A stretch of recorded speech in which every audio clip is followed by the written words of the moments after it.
3D design and printing is being used more and more to help solve real-world problems, and more importantly, to help others. Before we start some 3D design of our own today, I want you to sit back and I want you to watch some real-life applications of how 3D printing is already beginning to transform lives. Some children are born differently, meaning they face everyday challenges that you and I may not have to give a second thought about. 3D printing can literally lend a hand and help those who have a physical disability. 3D design plays a major role in customizing the size of various parts for children who grow and change, as well as adults. I want you to check out this amazing young boy, Kieran, who receives a 3D prosthetic hand, which changes his whole life. What it was like before having this hand, or like having like any hand, it was pretty hard.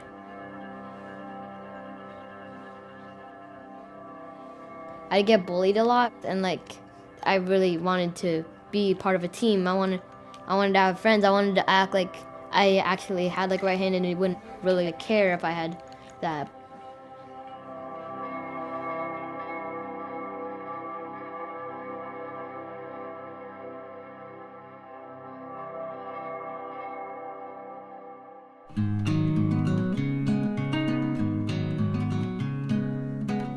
Enable is an online global community of volunteers who are using 3D printers and 3D design software to make prosthetics for children and adults who are missing fingers, hands, and wrists, and we're giving them away for free.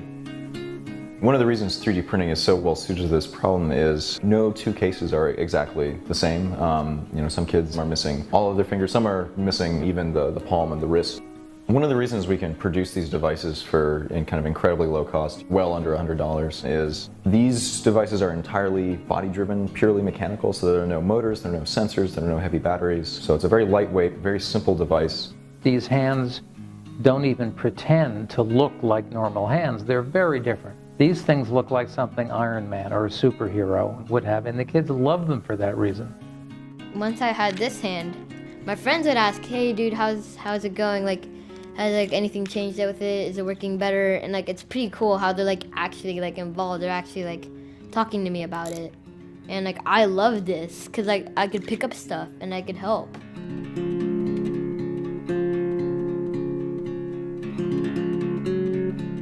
It's been really great to have Kieran and his family come to Pier 9, to prototype these new ideas, to test drive these new hands, and to be able to see the higher perspective, what this is all about, to see how that hour of CAD, translated into him being able to hold his coat or zip a zipper better. What Enable has done is it seems that they've kind of proven that regular people can design amazing things if they're given access to the tools. I think it's pretty cool that I'm one of the people actually testing this out for a bunch of other people. It's gonna be really awesome to see it when it's so big. Every kid that has a problem like me will have a hand. Sometimes dogs are born differently too, and they can't do the same things as other dogs. 3D printing has been able to assist animals who need custom prosthetic legs in order to help them walk. I want you to meet an adopted dog named Derby in this next video, and how 3D printing has changed Derby's life for the better.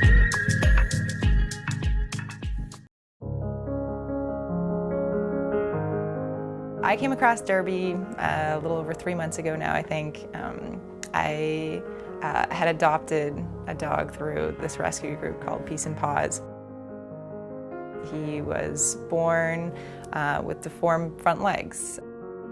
And I kept looking at his photo and hearing his story, and I cried literally every time. Finally, I messaged her and I was like, okay, I'll do it, foster, I'll take care of him. I had to try and help this dog. We decided to get him a cart, which worked quite well, but they limit his mobility in terms of being able to play with other dogs, and it's not really the full motion of running. For Derby's project, we're using a variety of 3D technologies, and that allows us to get in there and really modify the organic digital models quickly and easily and start to do the sort of designs that Derek wants us to do. The great thing about using 3D technology in Derby's case is having these images on file on a computer and being able to print them is a lot quicker than having to hand sculpt every single mold and rebuild these braces 5-10 times. With prosthetics in general, a lot of the designs are going to this Running Man sort of look. And I was concerned with doing a Running Man that he would end up digging them into the dirt. And so that's really where I came up with the loop idea. Hey Derb, you got your new legs. We started them off very low, and so that it wouldn't be too drastic. We have a line called the Project 5500, which enables us to run dual materials. That has really been key with designing his prosthetics. I got it. I don't become impressed very quickly, but when I saw him sprinting like that, it was amazing. It just, I couldn't believe it. The first time he was put on them and he took off running, he was just so happy. I was absolutely amazed at how well he did. He runs with Sherry and myself every day, at least 2 to 3 miles. He runs faster than both of us. He never really tires out. He's just so happy to do that. This is what 3D printing is all about.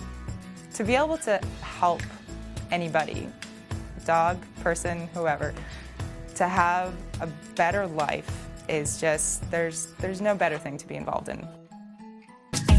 Massive 3D printers are even being used to 3D print affordable houses in concrete from an online designer. Take a quick look at this short clip. They are affordable, quite nice looking, and the process is pretty cool to watch.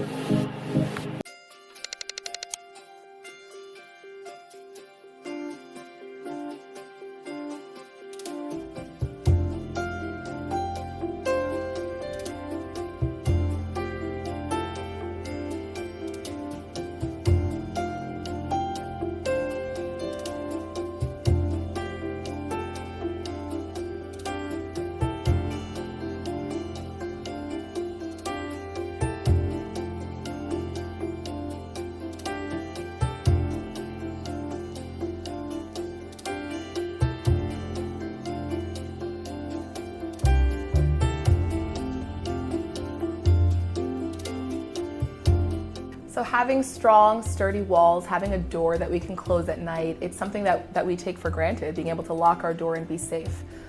For many of these families, for years, sometimes even a lifetime, they don't have that opportunity to have a safe shelter. So when they move into a new story community, when they move into a safe home, families' lives are transformed.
Our first product is a 3D printer that can print a house in 24 hours for half the cost.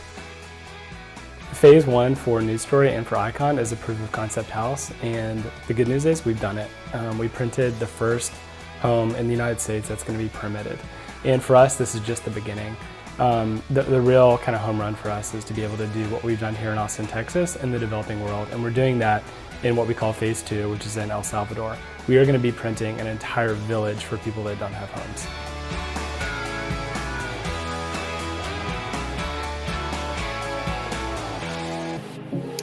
Learning 3D design can be fun and rewarding. However, it does take some time and patience. If you get lost during any point in the video, go back into the video to watch what I'm doing a second, third, even a fourth time. If you're still not sure, feel free to add a comment and ask for help.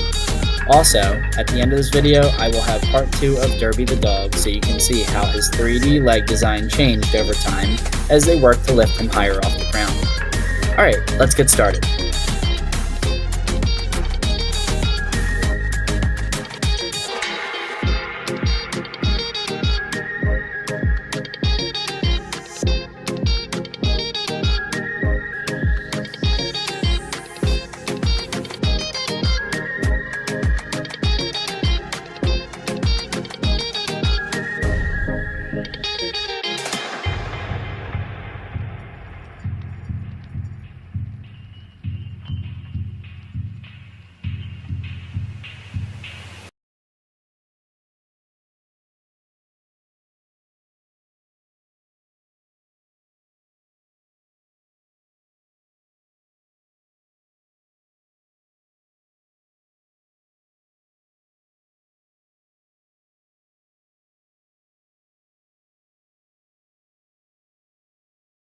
Hi, this is Mr. Michelle, and this is Tinkercad Session A. We're going to start very basic this time. So right now you're looking at my screen, and we are on tinkercad.com. So right now you should be logged in on your Chromebook and signed in as yourself on your Runnymede account. So what we want to do, I'm going to take you through the login procedure, and we're going to start very basic with a name tag today. Something you would see on your key ring, kind of like these. So what we're going to do is we're going to sign in. So click the sign in button with me. You don't have to enter your email here, but you should click this blue link that says sign in using social providers. That's going to take you to this page, which you are obviously using Google on a Google Chromebook, so you're going to click Google. Click your name for your school account, and it's going to take you to this page right here. It might take you through a tutorial. However, you do want to skip that, and if it does take you through the tutorial and you're not on this page that you're seeing here, you do want to click this little spot right up here, the little square with Tinkercad in it. That will refresh the page and take you right back to this part here. So what we're going to do now is we're going to push the blue button that says Create New Design. It will load for a second, and we are on the building page. So since we're starting with a name tag, obviously what we're going to do is we're going to use text. So you want to click text. You want to drag the text over to the building section here. And what we're going to do is we're actually going to right away put our name on it. So your real name is the best, in case Mr. Benora wishes to print these for you. That'd be nice. I'm going to try to center it the best I can, although it's not, too important there. The next part is we're going to make this around 4 centimeters here, 4 centimeters in height. I can click and drag to see any part of my design here, and you can see that's what the 4 looks like. This is what the 10 looks like if I were to change it back to 10. It's a lot thicker, so we want 4 centimeters for this project here. So now that we have that, I'm going to flip up to the top again. There's my name. What we'll do is we're going to add, actually, before we even do that, double click your name again, and let's mess around with the colors and whatnot. So I can make mine, if I want pink, I can make it pink. If I want it blue, I can make it blue. I actually like the blue, so I'm going to skip to that right now. If you want to change the font style, feel free. I don't think there's a lot to choose from, but why don't I stick with sans for now. So again, 4, you can actually mess around with the bevel and the segments if you'd like. The bevel will widen it a little bit. The segments will kind of smush it out like a pancake. It's all up to you. If you really want to see what it looks like, you can go to the side and you can kind of see what happens when you click these. See, this one flattens it out like a pancake. This one just adjust the thickness of it a little bit. So it's all up to you. I'm going to leave it pretty plain like that for now. So once you've done that, I'm going to drag it to the top again, and I'm actually going to click where it says box, and we're going to insert the shape here. So what you're going to do is you're going to try to line it up with your name the best you can for right now, and you're going to click part of the box at the bottom. You see those little squares. You're going to drag them across your name the best you can for right now so it fits in, and I'm going to drag it out widthwise as well. Doesn't really matter for right now. However, what is going to matter is the height.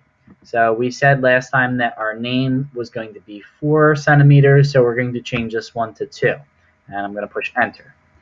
And you're going to see there's my name there. What I'm going to do is I'm going to try to align it the best I can here with my name further down towards the bottom here. You see how I did that?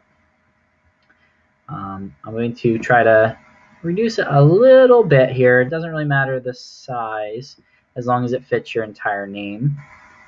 So I'm going to play around with that a little bit, and it's just a matter of clicking the right design here for that. So I'm going to drag it out a little bit, and I'm going to move it so that my name's fully aligned there. And once you've done that, you can obviously change the background to any color you want. If you want to change it like that, that works. I don't really like the color that was there, the red, not a big fan. So I made mine dark blue for my font, and I made the background of my name tag a baby blue. So the next step that you want to do is create a little keyhole ring. So what I'm going to do is I'm going to take a cylinder here, and I'm going to place it right here, and it looks a little bit big, and it is.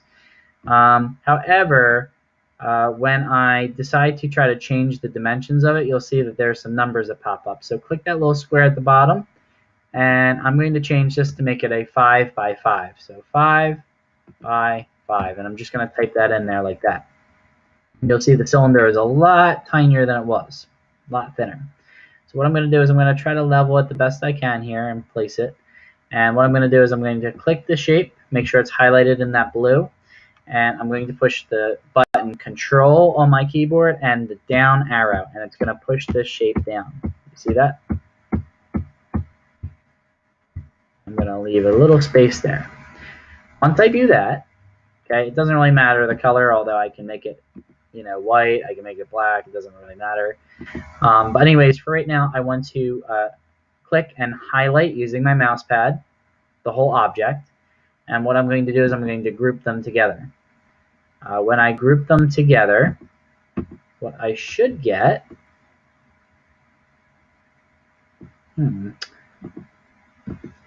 let's see if that worked here, ungroup.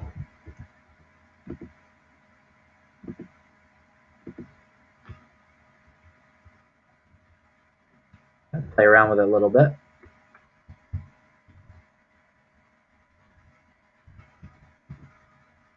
Let's see if I can group that.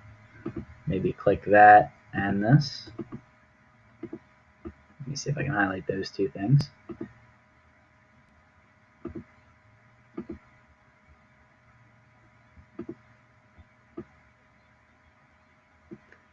So we got a cylinder sticking out right now. That's okay. So for right now,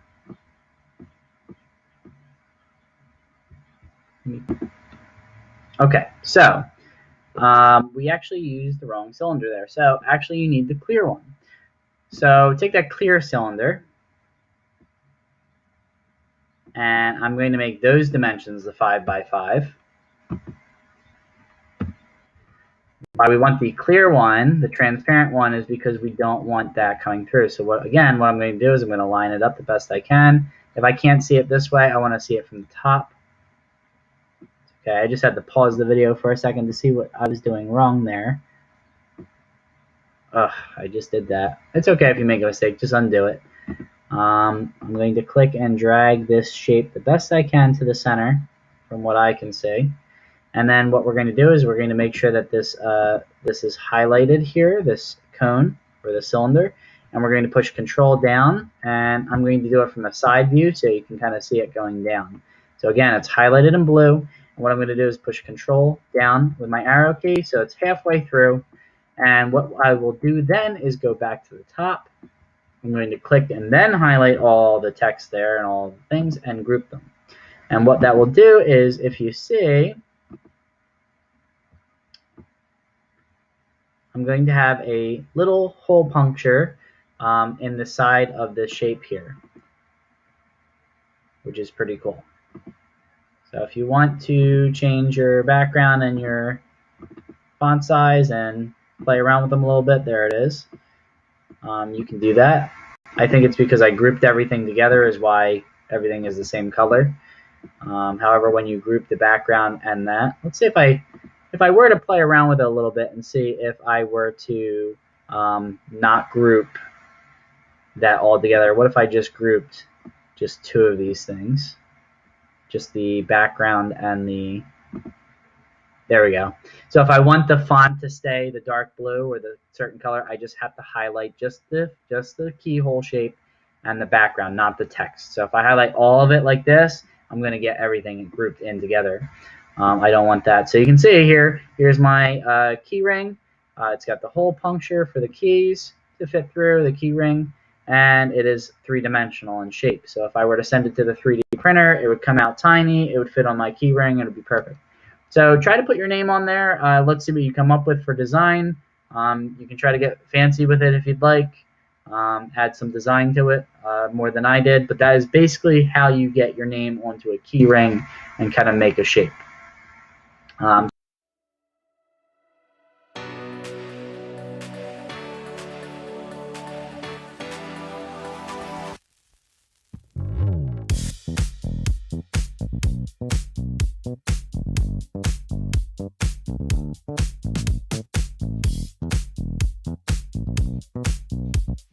That I want to show you guys how to export something out of Tinkercad and then turn it in on Google Classroom.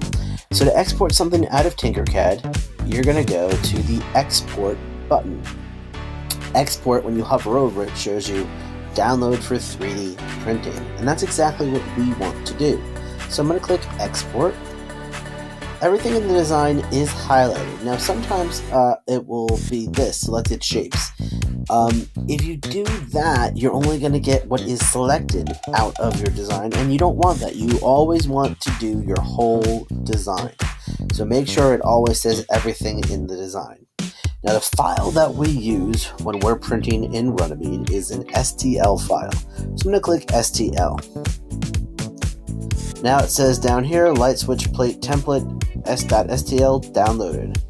And that's exactly what I want. Okay, we'll pick it up in the next part of the video in a second.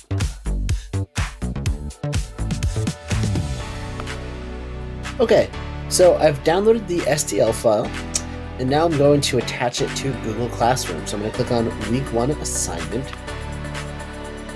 and I want to add a file because I downloaded it. It's going to be in my Downloads folder. Once I select File, I'm going to click Select Files from your computer. And because this is one of the first times I'm using this computer with this account, this is the only thing in my Downloads folder. Now you might see more. I like to organize by date modified, so then the most recent thing is always going to be at the top.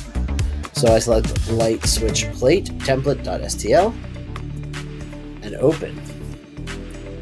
And then I click upload. And Google Drive is going to do some thinking. Now you can see that the file is attached. Google Drive's calling it an unknown file. That's okay. All I need to do now is click turn in, and my work for the week is done.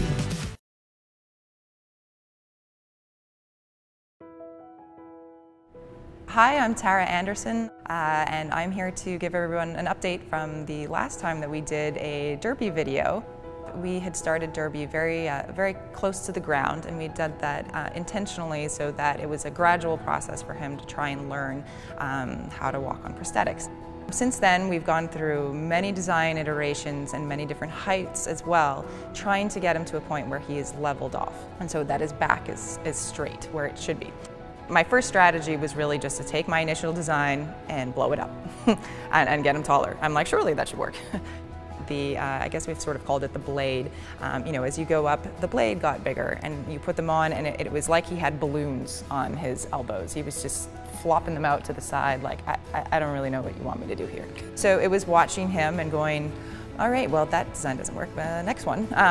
As we grew the design taller and taller, the structural needs changed, and so we started looking at all our technologies and seeing what was the best fit. We were looking for something that would work like your knee, basically, and would give a little bit of give and take, and not as much as a rubber. So we needed something like a nylon that would have that structural capacity, but also to have that little bit of give and take, just like a real knee actually would.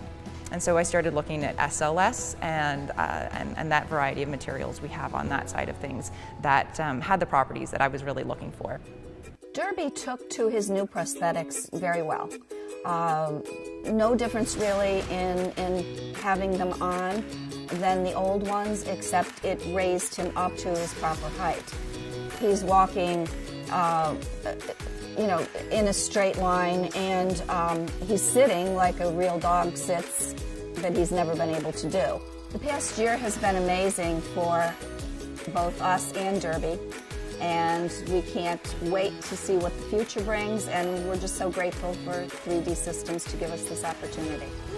You look good.